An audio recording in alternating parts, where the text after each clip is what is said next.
Bueno, no dezembro passado nós estava na Raad van Europa, caminhamos a dar uma apresentação de que nós está assim, de prisão para melhorar a condição e qualidade de cuidado na prisão.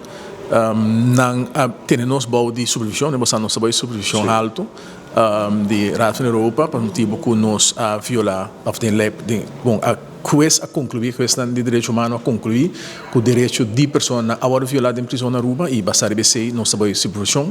e nós temos que cumprir com certo passo para não por quitar a supervisão e me tem confiança quando nós conhecemos agora aqui e que nós estamos pôr cabeça junto que nós lo chega o momento que nós lo por oferecer certo programa na prisão e certo cuidado que está reduzir e tudo aqui. Sin embargo, para criar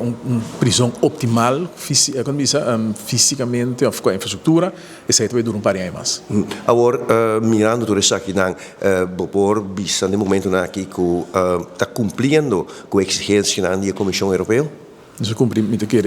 minimal. Minimal e me quer dizer nós não é por isso aqui nós não por cumprir com todo requisito que nós cumprir com o bode de condições de nossa prisão. Por sobre danificar fisicamente a prisão aqui tem problema sério e tem personal que pode ajudar para aumentar a atenção para o problema aqui. Sim, nós temos personal, nós estamos recrutando agora aqui mais personal para pôr um programa de prisão, vamos ter personal paciente, vamos ter